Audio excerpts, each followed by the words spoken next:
Good afternoon, ladies and gentlemen. Welcome to Vetting America, episode 24. I'm your host, Adam T. Cummings, and today's show features Master Sergeant Wally Carmichael, who served 25 years in the United States Army from 1989 to 2015. He's currently building his own community brand called Men of Abundance, as well as an author of his very own book, No BS Business Breakthrough, How to Double Your Lead Conversions and Triple Your Revenue in Less Than 45 Minutes. Today we'll be discussing the importance of preparing for transition, how to overcome trials and tribulations post-military service, building a brand from a place of service, and continued service after initial sacrifice. Thank you so much for coming on the show, Wally. Yeah, my pleasure. Let's jump right into it. Absolutely.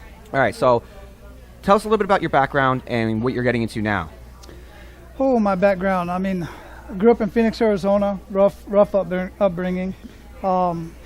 Just to give somebody a context, if you ever watched the movie Spare Parts with George Lopez, go check that out. Just at least look at the cover. You'll see that where I grew up at was predominantly Hispanic, a lot of gangbangers. And me with young, white boy with long blonde hair, I grew up fighting a lot. Yeah. And then, I was that kid. I literally grew up in a trailer behind another man's house. We couldn't even afford the trailer park until my parents got divorced, and we upgraded to a trailer park. That's kind of my story. It's funny, but I wouldn't change anything, much of anything. And as we were talking before, I saw where my life was going at the time, and it just wasn't a good place. It was a rough environment. I saw where everything was going. I just had to make a decision. My uncle was in the Army at the time, a first sergeant. He came home on leave one day, and he said, "Hey, look, I know you just dropped out of college, ran out of money. Mm-hmm. That's why I dropped out of college." And he said, "Join the military. You get some education, and you'll travel along the way." I said, "Not no, but hell no. Not my thing." Yeah. 2 weeks later, after working 2 full-time jobs trying to get back into college, walked into a recruiter and said, "I want to be an Army medic." And why medic? I was going to school to be a chiropractor, to do physical therapy and chiropractor. Yeah. So I already had the one class that I did do well in school was biology, anatomy and physiology. Go figure, right? That's where everybody struggles with. Like even most physicians and doctors struggle with anatomy and physiology. When it came to naming any part of the body, even when I went through the 18 Delta course later in my career, the Special Forces medic training, and I mean that was where I just excelled. So I wanted to be a medic. Okay. That's just what I wanted to do. And they said, "We don't have any slots for that. Based on your ASVAB, you can be I don't want to degrade anybody, but I'm just going to say what they said. You can be a truck driver or a cook, or you can go be a scout." I was like, don't want none of that. Didn't know what it was. Didn't know what a scout was. Yeah, I'm picturing somebody on a horse. I found out later, right? And so I just said, no, I'm good. By the time I got home, my mom said, "Hey, some Sergeant so-and-so called." Now, this is late 80s. That's serendipitous right there, and she said, "Hey, some Sergeant so-and-so called." He said, "Give him a call." I called him. He said, "Hey, 3 slots just opened up." I was like, imagine that. Now, it was close to the fiscal year. Yeah, they need to fill those quotas. So I came in as a medic, loved it from basic training. Really? Loved it. I just realized I needed the discipline. Yes. That's very big. That was big for me as well. Mm-hmm. I was just floundering after high school. I tried college. I went to community college, which I called 13th grade at the time. I didn't appreciate it. I didn't appreciate the opportunity I was given. I mean, I was paying for my own college and everything, just changing my major every semester. And at that point, I needed to change. Well, here's the thing. I had a full ride scholarship for track because I was on the varsity track team as a freshman in high school. Dang. I was super fast, kind of like Jericho Mile. If you guys, I'm talking about some old movies, man. Jericho Mile, the dude with the long hair running in prison. That was me. And I didn't want to go to college at that time. I just pissed it away. And so I ended up going to the same community college and paying for it, and then running out of money for it. Yep, that sounds about right. So let's talk a little bit about Men of Abundance. This is a very interesting brand for me, especially because it has so many different connotations it can go with, but I know it's a community building type brand. So let's get into that and talk about that a little bit. Yeah, so it does raise a lot of eyebrows. And the whole reason why that came up was because my whole time throughout, even as a civilian, I was always entrepreneur when I was a kid, even in grade school, entrepreneurial. And so even through my whole military career, I was always that guy chasing that 6 and 7 figure income. Yes. And my wife always saying, "Wally, what the hell are you chasing?" Because I had everything around me. I just didn't realize it. Well, one day, I'm sitting on the beach. I was living in Hawaii. I was already retired at this point. kidding. Yeah, and I retired there in Hawaii, and I'm sitting on the beach in the gazebo in front of my house, and not a big house. I don't want to paint a picture like I was living in a mansion. It was a beach house, and there's a gazebo out there on the beach. My son's in the water. My wife and my middle son are in the house. My oldest is out doing his thing. And I'm listening to a podcast trying to figure out how to make more money while my son's in the water saying, Dad, come and play. We're the only ones on the beach. Oh, wow. And I'm saying, hold on, let me fit. And then it just clicked. And I can get emotional about this, man, because it's like when it clicked, it was like, what the F are you doing? I'm literally earning 6 figures a year based on, my benefits and my job and other hustles I've done. Living on the beach in Hawaii. Millions of people have never even been there and won't ever go there. No. And I had already been there for 6-7 years at the time. And it just hit me. I said, I am living this amazing life. It wasn't abundant at that time, but I said, and I put the headphones down and I went and played in the water and I went back. And then that night, a friend of mine called me and said, it was there in Hawaii, and said, hey, I'm going to this thing this weekend. I want you to come with me. And all it was just a little room, very small room, sitting down with this guy, Patrick Snow, and I didn't know what it was, but I'm just going to support my buddy. Met a guy, one of the original cast members from Hawaii Five-0 was there, the real big dude. I always forget his name, the Hawaiian dude. He was in there, and he's talking about, you need to write your own book. And if you were to write a book, what would it be called? And we sat down, we process it and stuff, and I come up with Living Your Life of Abundance. I love it. So I started this whole process of writing this book, the outline, and I'm realizing it's becoming a biography. I didn't want it to be about me. I knew there were other people out there in the same. Yes. Right? Living a life of abundance and paying it forward somehow. That was the key. Okay. So I started this podcast. You're speaking right to my soul right now, man. I started this. So I'm listening to this podcast, and John Lee Dumas, one of the top podcasters out there, Entrepreneur on Fire, he's telling me in my ears every day, you can start your own podcast, take my free podcast course. I take his free podcast course, and I thought, well, this is what I'm going to do. I'm going to build an audience to get stories for the book, Living Your Life of Abundance, and that's how I'm going to get my book written. That way it's not about me. That was a little over 2 years ago. I got 224 episodes posted now. That book still is partially written, and it's coming up really soon, but I'm just having a blast. Yes. And the whole thing has evolved into what I'm doing now, which is helping business owners live a life of abundance and prosperity. And that's the nutshell of it. There's so much more to it, but... Oh, yeah. We'll get more in details throughout the interview, but you're speaking right to my soul. I mean, this whole year that I've started Vetting America has been God-given purpose. Yeah. And the moment I sat down and did the first interview with Chad and Jessica Freeman, I knew that this was exactly what I wanted to do with my life. And you're excellent at it. Thank you, sir. Thank you. And the whole year has been about a battle between falling into a mental state of lack and remembering the abundance of my life and how beautiful it truly is. Because sometimes I get stuck in the futurescape thinking when the stressors of life and society kind of really start to weigh me down. I start to burn out a little bit. I actually just came out of my own with one of those little downfalls just recently, and what I had realized was I went from a state of humility and being a student to a little bit of arrogance and self-entitlement that a lot of veterans go through, especially when after getting out. I deserve this, I deserve that. Oh, yeah. You do, but that doesn't mean you can stop working. That doesn't mean it's just going to come to you. And I realized that my confidence was replaced with bravado instead. And it's just so subtle, it's just so subtle as life comes in, and then your mindset switches to pessimism and negativity, because naturally speaking, that's where I kind of exist in. So I'm always battling to stay positive and optimistic, and to hear your story and to see that you're sitting there, and it gives me hope, because regardless of your financial situation, regardless of the things you have in your life, you can kind of fall off mentally speaking sometimes. And for you to be sitting on the beach with so much abundance around you and still it not be enough resonates with me. Right. But then, and listen to what happened. I mean, I already told you about the guy who called me. Yeah. The part that I left out there was, as soon as I made that realization, so much more of significance started coming into my life. relationships, getting connected, and through you, I've connected you with a couple folks. You've connected me with people that are just amazing in my life right now. And that's what I always say. People say, well, you should be happy with what you have today. Absolutely. Yes. But always be trying to improve your foxhole. And be happy with where you're at today on your way to more. Of course. More relationships. Be grateful. And because the income you make today isn't going to sustain you 20 years from now. And if you're not chasing more, then you're resting on your laurels. And the way I look at life, and this is generally speaking coming from physiology, biology, just nature in general, if you're not growing, what are you doing? You're dying. You're decaying, yes. Yeah. You're dying, you're decaying. Yeah. And so that is my focus, and I had lost that focus. My focus has been about make money, survive, pay your bills, do all this.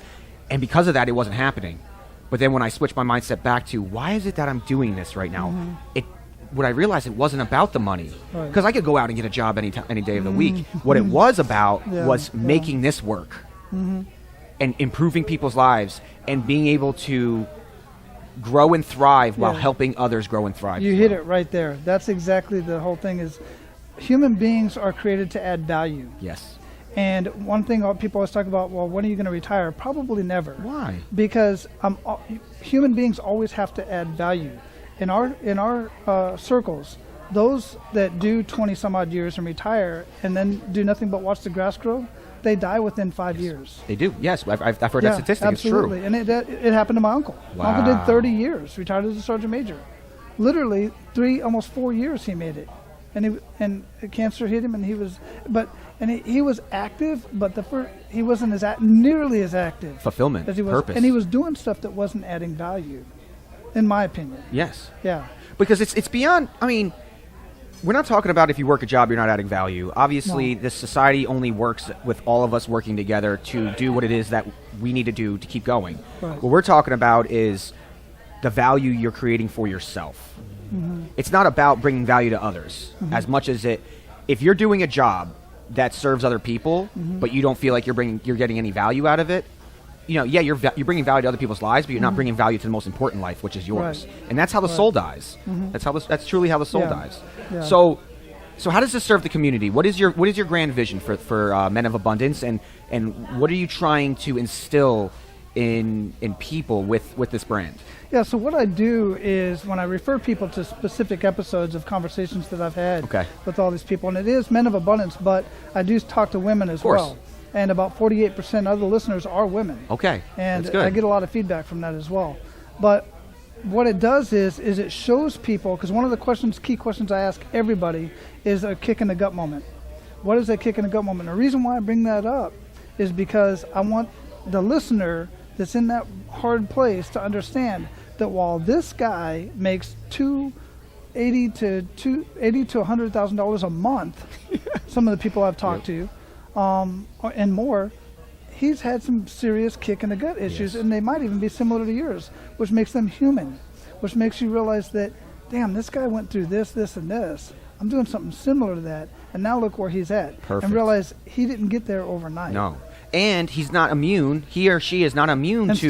Still not. And look, I used a perfect example. It was given to us. The summer's been crazy, in my opinion, for human species as a whole. We're interconnected. I truly believe that we are connected through electricity, through energy, through vibrations and frequencies.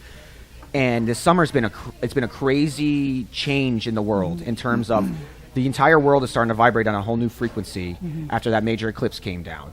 And so a lot of us felt kind of off and disconnected this summer because we're trying to learn how to exist on that new frequency, in that new vibration. And I point to Elon Musk. Look what Elon Musk is, one of the most incredible human beings to ever exist, to ever create something. But even him this summer, he's been losing his shit a little bit. You know, he's been going a little crazy. And maybe it's because he's awakened to the reality of everything. Maybe he just understands that whatever I touch turns to gold, and it doesn't really matter what everybody thinks because I'm Elon Musk. But what I'm also seeing is that it's almost like he's hit almost a midlife crisis where he's trying to push all of these endeavors forward to help humankind, but all he's getting is pushback and pullback, and he's just tired of it. So even somebody as rich and talented and smart and driven as Elon Musk has moments where he loses his shit. And that's something big that I've come to a conclusion in the last couple of weeks. I've come to the conclusion before in the last couple of months, but I was reminded of it in the last couple of weeks, is it's okay to be okay, and sometimes you suck. And it's and accept the fact That's that where you learn. Acknowledge the fact that you suck. Don't beat yourself up about it, and let yourself suck for a little bit, and then figure out why it is you feel that way. Don't judge again, and then just keep going. But I feel like we fight burnout so hard sometimes. I feel like we fight when we're just not on our A game. You know, for me, I have a perfectionist issue. Being a Marine doesn't help either. Right. But in my whole life, I've been that way. Even I remember being 8 years old pitching on the mound with the other 8, 9-year-olds. I'd walk one batter and my whole head would be out of the game, and I'd walk batter after batter after batter just because of that one walk threw me all off. It's called being a blind optimist, and so that's something I battled with my whole life. So, how did Men of Abundance come to be beyond that story? So, like, I feel like this is Men of Abundance. Your story is the trigger. Right. But I feel like it's a totality of your entire life that pushed you towards build this brand and tell people stories. That's another big reason what Vetting America is to show veterans that, there are other veterans who have created success in the civilian life that are still going through the same trials and tribulations as they are, that have had their backs against the walls like you have. And I think it's very important that, and just like Men of Abundance, that people see those stories so that they can relate to them and not feel so alone out there. I mean, nothing's worse than going through something and feeling like you're the only one that's going through that isolation. And that's what a lot of veterans do. So Men of Abundance, like, how did that come to be from your 25 years in the Army? I feel like that's a big aspect of it. Yeah, it's got to be. And I'm not so sure I completely have that figured out, to be quite honest with you, because when it's like it completely evolved into something I had no idea it was going to do, because about 6 months into doing Men of Abundance, and the reason why I named it Men of Abundance was because another thing that I've done shortly after retirement, and even just before retirement, was, believe it or not, regardless of my physique at this moment, I was an insanity instructor. And I used to lead insanity classes at the Honolulu Club. And it was all women. And I would do some personal training and stuff like that. And my phone would be plinging, women trying to, ask me questions the night and stuff like this. And I was like, why is this so-and-so flirting with you? I'm like, shit, I didn't see it because I wasn't looking for it. Bottom line is this: I just made a decision when I who I wanted to talk to. When I started the podcast, I wanted to talk to men. Okay. Why? Because women have so many resources out there, and rightfully so. For pregnancy, for battered women, for single moms. Yep. I mean, it just goes on and on and on, and perfect. Yeah. Rightfully so. Men also have resources. If you're an alcoholic, if you're, you're overwhelmed, PTSD, any number of things. But what about the men who really kind of have their shit together, but they just can't seem to reach that next level? They just can't seem to, get over that hurdle. Send.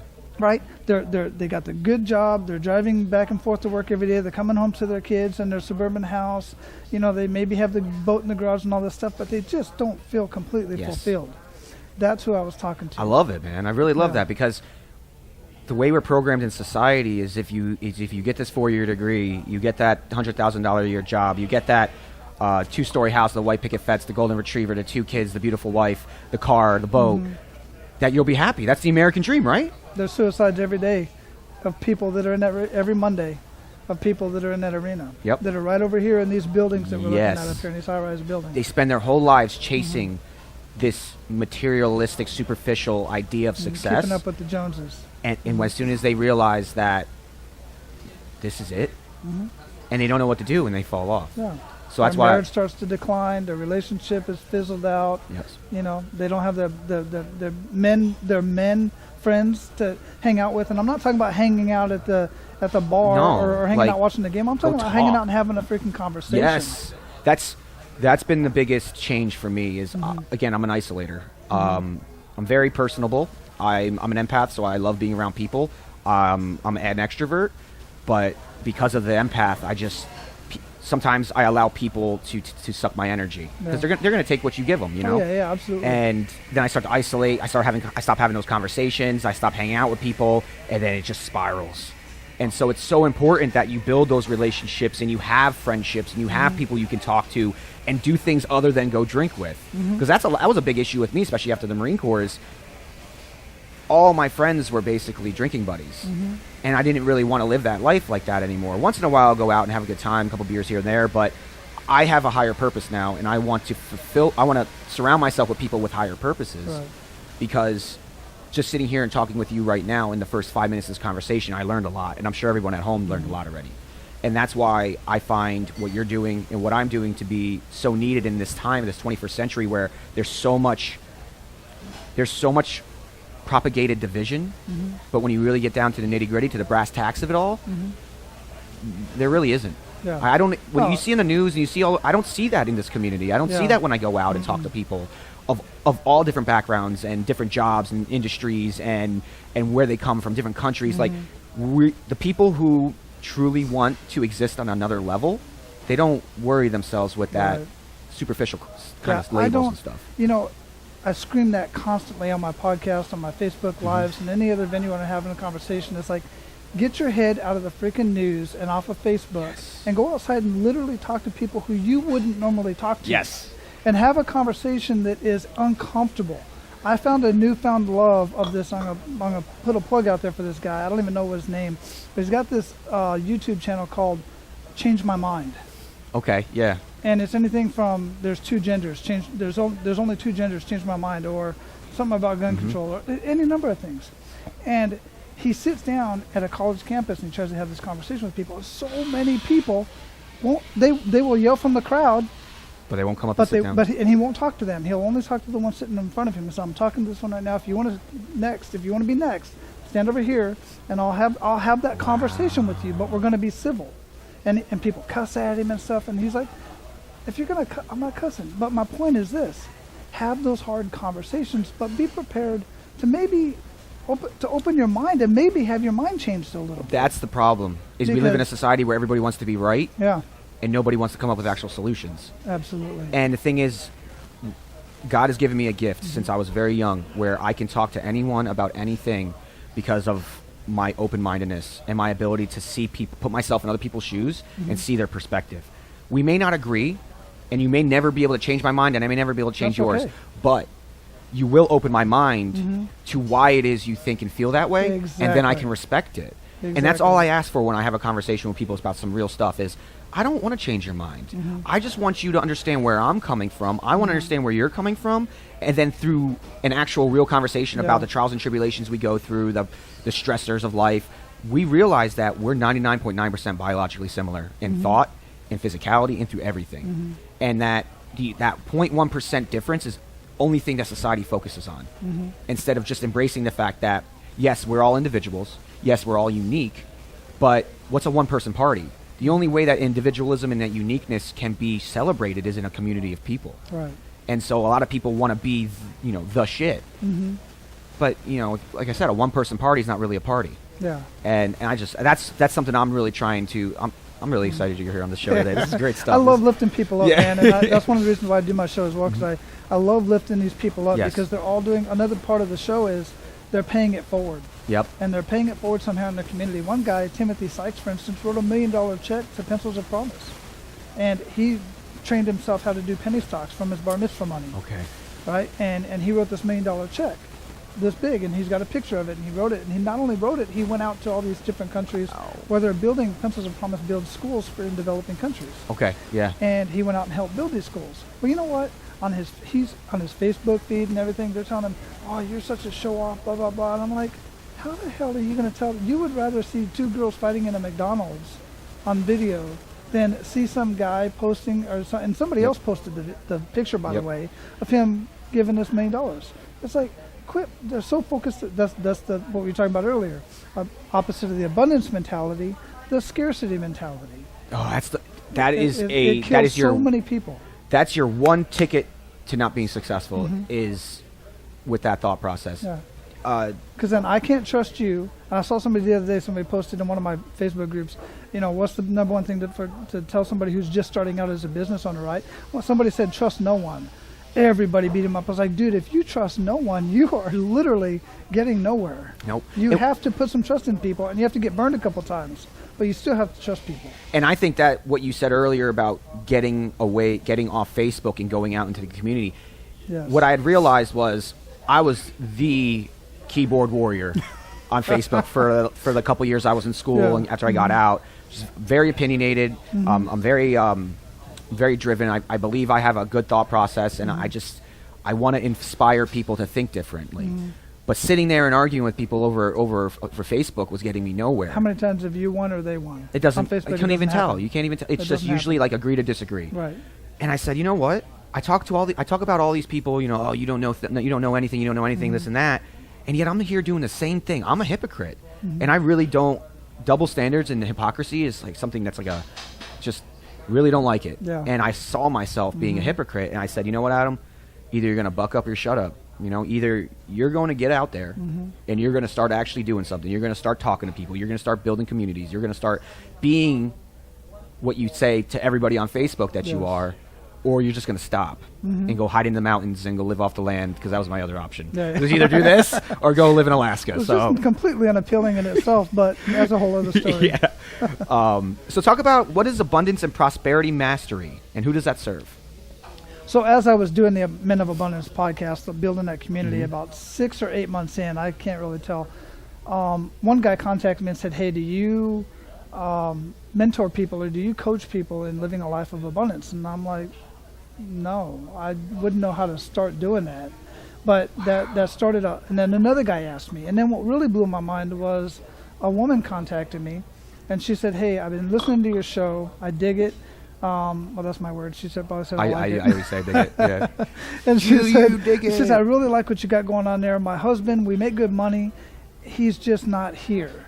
Can you mentor him? And I said, I'm super flattered and honored, but he has to buy into it as well. Have him listen to the show. But what that did to me at that point was it made me realize that people need this. And what I told the guys that contacted me, I said, let me figure this out. See how I can do this, how I would do that, because I've mentored people throughout my military career. Of course. That's all military is. Yeah, exactly. That's why it was so hard for me when I got out of here. I was like, Right. nobody wants to mentor me? Like, what? I was mentoring peers in school even, Right. you know? It's just a part of us now. And I'm a part of Veterati, which is a veteran mentor group and stuff as well. And but I didn't know how to do that. And I was like, well, how could I package it? And I was like, well, it can't be a one-size-fits-all. No. It can't be a course type of thing. So what I did was I hired a couple coaches. I started talking to different coaches and stuff. Okay. And they started showing me how to set up a coaching business, but it still didn't quite Hit the nail. mold into what I was wanting to do. Yeah. If I'm going to decide to coach you in something or in anything, I'm going to take that very seriously. One, because I'm honored that you asked me to do that, because you see something in me that you want in you. I got that. But as I was going through this whole process, one of my coaches said, hey, look, who are the people that are willing to pay you to do this? Because let's face it, we all like to do things out of the kindness of our heart, but we still got to pay the bills. That's the position I'm in right now. And quite frankly, people that take stuff for free, they generally don't appreciate it. And it's a fact. So he said, figure out a way to get paid to do this. And the people, bottom line is this. We came up with the idea. Have a buy-in. Exactly. The bottom line is this. We came up with we figured it out, looked at the demographics of the people that were willing to pay for it. They were all entrepreneurs and business owners. They had money. So he said, now. The money wasn't the problem. Exactly. Now you got to decide how are you going to get into that market in a unique way. Okay. What's your market dominating position? What's your unique selling point? Okay. Well, I have this huge abundance mindset. I know how to have these conversations. I was an equal opportunity advisor in the Army. I'm Arbinger trained. I'm, facilitator and all this kind of stuff that I've been trained throughout the military and just throughout my life. I like helping people. And I came up with the idea that they all think they need marketing because they think they need more leads. They really don't. What they need is to convert more leads, and they need better business practices. So that's one thing that I knew I was good at as well. So, and I got more training and figured out what's hot for today. I combined the abundance mindset with the prosperity, and I came up with Abundance and Prosperity Mastery for business owners. And what I do is I help struggling business owners without kicking them while they're down. That's big. That's seriously big, because most of them are flat broke. Yeah, 100%. We're putting all our money into into what it is we're trying to get through. So that's a perfect segue into, I want to talk a little bit about your book. So let's talk a little bit about No BS Breakthrough, how to double your lead conversions and triple your revenue in less than 45 minutes, which for people out there who don't really know what that means, the sales process, it takes weeks. especially when you're just trying to get clients or customers. It can take months. Basically, you start off with a lead, right? You find somebody that's interested in your company. Where a lot of business developers, salespeople, just entrepreneurs in general have a hard time is converting those leads into actual business, which moi is having a hard time with that himself. So I'm excited to hear some more about this, about an expert in the field, and I want to hear even, let's talk about the bill. All right. Well, most of the businesses that I work with have been in business for 3 to 5 years, somewhere around there, and they're spending a little bit of money on marketing. But as you said, marketing, it takes a while to nurture that lead. People say there's 100 touch points and stuff. I break that down to maybe 5 to 12 touch points because of the way we do it. Okay. But the book has 8 strategies. There's only one strategy on marketing, on getting leads. All the rest of it is about converting leads and business strategies. Because I can walk into a business and I will immediately improve their marketing because of the way they're doing it, immediately. But that may take a little while for the ROI to come back, the return on investment. But with the business strategies, that has literally put money in the bank, in that business, in a week to a month. Wow. Just by changing a couple strategies. And that's what I have in the book. And that's what most business owners don't know about. They don't think about this kind of stuff. Why? Because they're great chiropractors. They're excellent plumbers. They're wonderful electricians and so on and so forth, yoga instructors, whatever. They're just not great at business. Yes. And they're trying to do what everybody else is doing. They're seeing what the next, and they're doing it wrong too. Yes. It's blind leading the blind. Yeah. That is a big, so I initially started a nonprofit for veterans, and I realized there's tens of thousands of nonprofits out there for veterans. And I said, that's not my space. Where's my space? And what I started observing is that, like you said, a lot of veteran nonprofits, they have big hearts, they have a great mission, they have everything that you would want in a resource. But they don't know business. They don't know how to market themselves. They don't know how to brand themselves, They don't know how they can get themselves in trouble like recently a big one did. Ooh, yes. So what is it that you do differently than all these? I mean, if there's anything that's inundated right now in business, it's these mastery classes, these masterminds. But listening to you speak, seeing the take you're taking on it, basically. So your version of it it's different, and that's your competitive advantage. It's all about being unique. So what is that competitive advantage? Like, what sets you above your competition in terms of helping businesses grow and become more successful? Well, I could say that I care more, but everybody cares. Yeah. I really do. I just think, like you said, there's so many people in the space. It's really all about, and just recently, I think you're in the same veteran group that I'm in. A guy just had a meltdown just recently and said, I'm out of this group because, I've been spending all this money and I'm not getting anywhere. And it's all about doing the work. But to answer your question, I have the abundance mindset. I can walk into a business and I won't just, if I'm doing something local and I'm walking into a business, I'm not just talking to you, the business owner. I'm listening to your receptionist at the front desk. How's he or she talking to the customer, right? And I can come in. I did this when I was an equal opportunity advisor. I went to the organization I was going to be working in, Triple Army Medical Center. Nobody knew who I was. I was still on leave. I went in and sat in many of the different clinics and stuff, and I started seeing Jerry Springer on the TV and this one over here, conversations going on over here that are this, that, and the other, and conversations over here. Wow. And that's the type of stuff that I can bring to the table, that I can have these conversations. Oh, by the way, I can give you a script to give to based off the marketing that we're going to be doing. I can give you a script. But the other tools that I have, the hard stuff, that's the soft skills. Yeah. The tools that I have a one-sheet paper that will evaluate your business on a scale from 5 to 0. And if you're a 3 or above, your business, your web page is not just good, it's going to make you money. Most websites that I evaluate are like a 0.08. I know. I've been working with creatives the last year. Yeah. So web development's been big. I love marketing. So web development, social media integration, and implementation, just the whole gambit of back-end marketing, I call it. People still don't believe in the websites. Yeah. But we're in an era now and where they make the mistake at is they think their website is their marketing tool, and it's not. The website is your presence, and it shows if you're marketing and you're sending people to your website. There's tip number 1. You're losing money. Yes. You're giving them too many options to look at. And then the other piece of that is one of the other big tools that I have. I have an e-learning platform where it's just millions and millions of dollars of done-for-you marketing already in there. Wow. Yeah, and then what I do is when I do one-on-one, I don't do this every time, but when I do one-on-one, I have a market generating software and a profit accelerator software where I can plug in all of your numbers on all the different categories, and I can, at the end of that conversation, be about 2 hours, I will print you out flow charts, spreadsheets, graphs, and show you exactly where you're going to be in 2, 3, 5 years.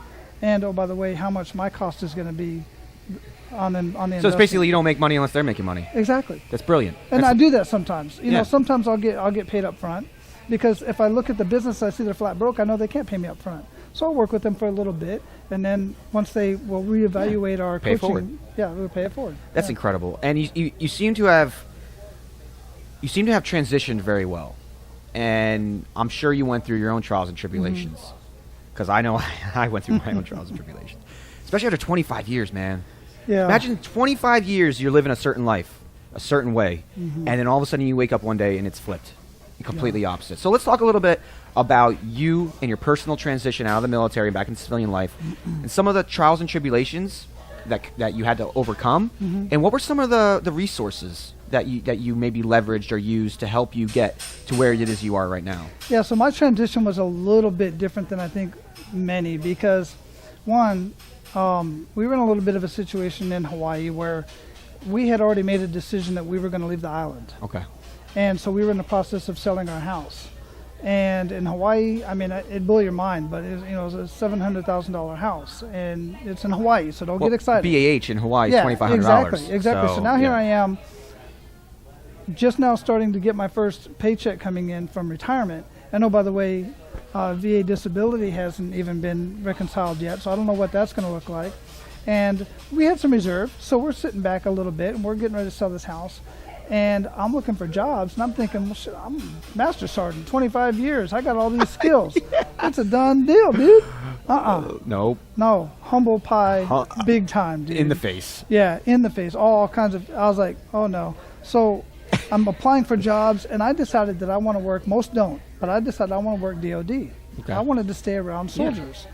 So I'm applying USA jobs, 60, 80, 90 jobs all over the place. Any place I want to go, Korea, Japan, San Antonio, Florida, everywhere. And I get a call one day, the day I sent my truck, this here that I drove up in today, the day I sent my truck, the day the truck landed in Dallas, because we decided we were going to go to San Antonio. The day my truck lands in Dallas, I'm at the community pool with my son, and I get a call and they say, hey, we want to know if you still want this job. I was like, please tell me you're in San Antonio. They're like, no, we're at Pearl Harbor.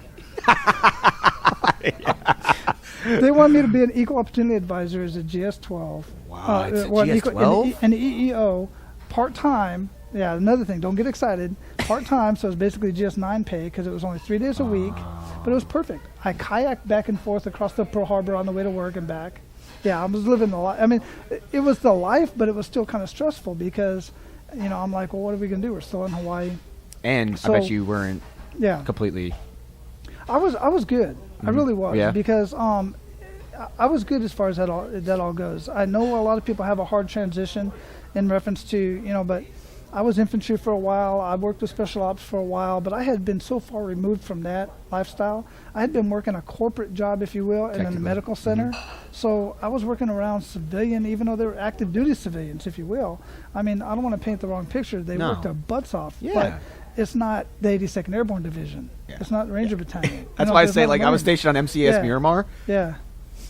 I would go to Camp Pendleton. I'm like, this is too Marine Corps for me. I'm going to go back to MCS Miramar. Right, exactly. Exactly. So cushy, people. It's so relaxed down there. And then you go to Pendleton, and you have sergeants majors walking around knife handing everybody. I'm like, I'm going to go back down to where we don't knife hand each other so much. Exactly. So I did that for about 5 months, and then the guy that took my job at Triple Army Medical Center as the operations NCOIC, he calls me and he says, hey, we got a position open up over here. It's perfect for you. You want to come take it? So I went back and literally sat at the same desk I was at when I retired. Wow.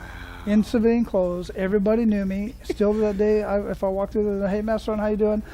So it was like other than I didn't have the soldier issues to deal with. I mentored where I didn't stick my nose into anybody's business, but I mentored where I saw fit. You're an old man now. You're an old man. Yeah, you know, that's old crusty old Master Sergeant Carmichael, you know. So, but they still respected my decisions, and still, you know, and quite frankly, I still work there today. By the way, I telework. Okay. So I was leaving, and they said, hey, you know, we have an option for you to telework. I was like, I'll take it. I still be a part of the team, and I still dig it. That's so awesome. Yeah. That's so awesome. So how important was you to overhaul your mindset, though, post-military service? Because you said we come out with a sense of entitlement. Like, we just did all this. We're the shit. So why not, you know, I deserve this. How were you able to get out of your own way and really start to kind of transcend into those next levels? Partly because I was mentoring a lot of transitioned military along the way. Okay. Partly because a lot of the training that I have, and I'm a master resiliency trainer. True. All the other stuff that I have. Also because I've been an entrepreneur since I was like 6, and I've always been trying to do something on the side, and I know it's hard. I know it's not easy. It's easier, and I'll say this to anybody, and somebody can slap me upside the face, but it's easy to be an employee. It's hard to be an entrepreneur when you don't know, when you're fending for yourself. I don't think it's ever easy to be an entrepreneur. It's Even not. when you know It's you're provided for and you have everything you need, you're still what else, you know. Yeah. It's Now, you can be an employee and have your job swept out from underneath you, or And your then health life swept change. out from underneath you, Yep. and life change. That happens. I totally Yes. get that. But while you're you do your job, you go home and you don't think about security. your job much That's anymore. why a Not lot of all us jobs, go but get that's jobs is because for the security, and they don't want Yeah. that stress. the perceived security, because it's not really secure. It's not. Yeah. Especially these days. But my transition mentally, as far as I hear a lot of folks, and I used to ridicule these guys, quite frankly. I was in the Army, Marines, whatever, for 4 years, and now I can't transition. I don't understand these civilians. Well, you were no younger than 18 when you went in. You did 4 years, so most of your life is a civilian, and now you can't relate. And I have to back up, and this is one of those times where you have to self-reflect, and I go, okay, yeah, I was in Iraq. I've been deployed 23 countries on 5 continents. I've been all over the place, but I don't know what that individual's gone through. And did they know themselves before they went in? That's a very good point. A very good point. Again, that's why I love having these conversations. And also, if you look at their career, I was in Bolivia, Bosnia. I was all over the place, and I was just, you know, kind of chilling. But these guys are like in Afghanistan and Iraq in the stuff, 3 out of their 4 years, and they have that camaraderie. And the big thing is, 18 for my generation is completely different than 18 for your generation. True. You know, just the level of responsibility, level of what we're able to do from society standpoint. Right. So, again, it's comparing apples and oranges. That's like absolutely correct. That's like you have the baby boomers who talk a little bit of crap on millennials for not buying homes yet. Right. Well, your college cost $13,000, Yeah. or you didn't have to go to college to get a job making $50,000. Exactly. College costs us $100,000 now, $80,000 Yeah. now, and then on And top of by that, the way, the house is $300,000. and the house is $300,000 now. So Yeah. it's going to take us till we're 30 to be able to afford a house, you know. And another thing I don't think we talk a lot about in society is that generations are living longer and longer. So why do we have to be as advanced as previous generations when we're going to live an extra 20, 30 years longer than that generation? So there's so many different factors. That's why this conversation is awesome. There's so many different factors that go into that, and it's incredible to hear that, because I judge too at some times, but then you judge, and then all of a sudden it seems like life hits you, and it's like, really? Yeah. You know, like, are you sure you know what you do? And that's why you have to have those conversations. Yes, with 100%. folks, and that's why it's so important. But my transition really wasn't that bad mentally, because like I said, I was already working in the medical center, and I just went back and worked in the medical center, and now I just don't have to deal with staff duty, 24-hour duties and stuff like that, So when you find yourself in a rut, right, because you seem like a motivator, driven, constantly doing things, but we're not immune to it. When you find yourself in a rut, what are some of the things you do that you fall back on to find your balance and alignment again? It does happen. I just, quite frankly, podcasts, audiobooks, and mentors. Yes. People that I've talked to over the years, I'll give them a call up and I'll say, hey, I'm having a hard time with this particular situation. One of my best friends that I have this conversation with, one of the guys I have this conversation with more often than not, this is where I talk about have conversations with people who may not have the same life experiences as you. He's a fellow Army medic. He grew up actually here in Tarpon Springs, but he's black. and he's been through some stuff, and he contacts me sometimes, and he knows that went through a situation, and he's like, what do you think about that? Do you feel about that? I was like, well, Isaac, I'll tell you. I see it from the other perspective, and I'm trying to see it from your perspective, but only because I know you, and I know your background, I know where you've been, I know what you've done.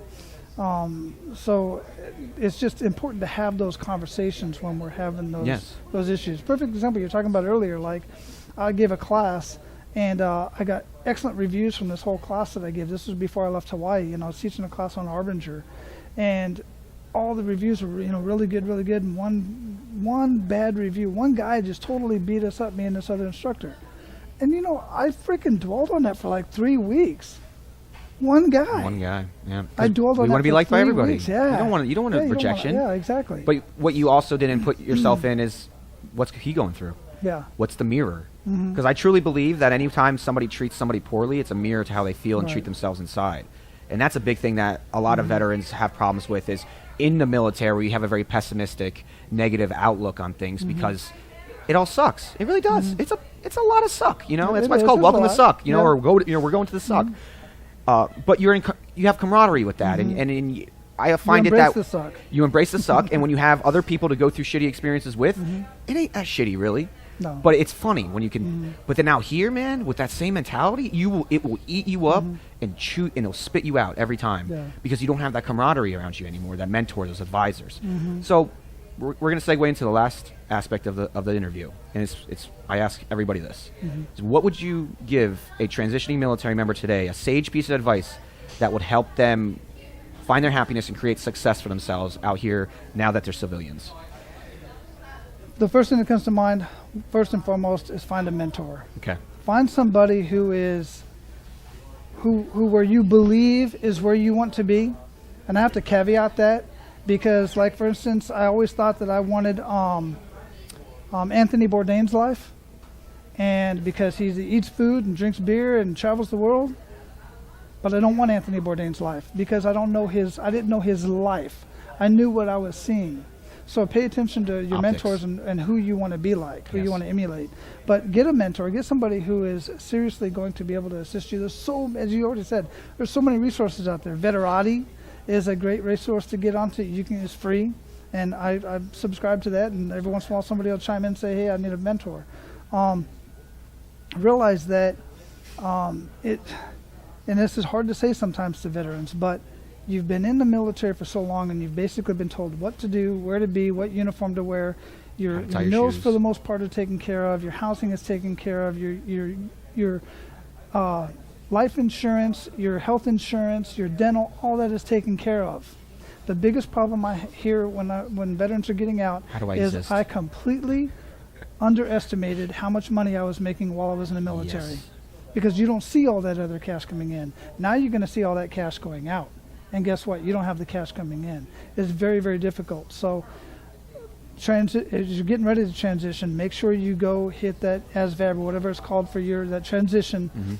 All those, hit as many of those as you possibly can. Hit the boots to business, all that kind of stuff. Have a plan. Have a plan. Got to have a plan. Absolutely. I mean, I can bring up the puns. If you fail to plan, you plan to fail. I mean, the bottom line is you have to have a plan. You have to know what you want to do. And have stuff in place. Don't just have a plan, I'm going to go to school. What school? What degree? Yeah. How are you getting there? How are you paying for it? Exactly. Have you talked to the GI Bill? Have you looked into the GI Bill? All of that. All of that. And listen to this guy, man.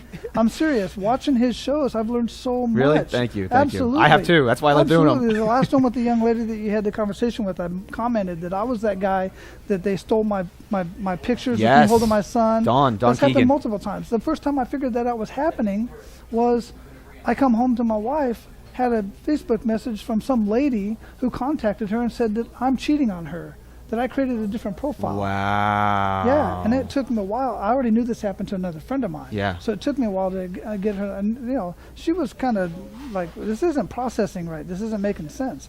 But my pictures are there, all this other kind of stuff. And all the language was completely incoherent. It just didn't make sense. But it's happened a couple of times since then. It's happened on dating sites. So my point is, watch this show. Thank you. And get connected with the people that you have conversations with. Yes, seriously. I mean, Absolutely. Anybody out there, if you just, shoot me a message on Facebook. I have people send me friend requests all the time. Just I love talking to everybody. Yeah. So and I just sent you, I think I've connected you with Jeremy Paris. He's another great resource. He has a podcast called, that he's just going to start back up because he was taking care of some stuff, called Veteran Resources Podcast. Okay, cool. It's now on YouTube. Ooh, yes. Yeah. Definitely. I want to bring him on the show and talk Yeah. about that, because this is exactly what it is that Vetting America was designed to do, is to have these conversations, talk about the resources out there, talk about the trials and tribulations that we go through. I just really want to thank you for coming on the show, Wally. I really, really appreciate it. Seriously. How do we contact you? How do we find your Men of Abundance? How do we get your book? Any links? Everything's at menofabundance.com. menofabundance.com. Make it easy. Make it easy. So I would like to thank our sponsors today, Richard McIntyre of McIntyreFirm.com. I'd like to thank the Attic Cafe in downtown Tampa for hosting us, Anthony Kovic, my amazing executive producer, Chris Chrismistos of podfest.us. Chris is awesome. Chris is the man. And anybody out there that feels that they gained some insight from this interview, please like and share it. And share it to any veteran you feel could grab some nuggets of truth and run with it. I would just like to thank you all for coming on the show again. I'd like to thank again Master Sergeant Wally Carmichael of Men of Abundance, and another beautiful day in downtown Tampa. That's episode 24 in the books. Thank you, everyone.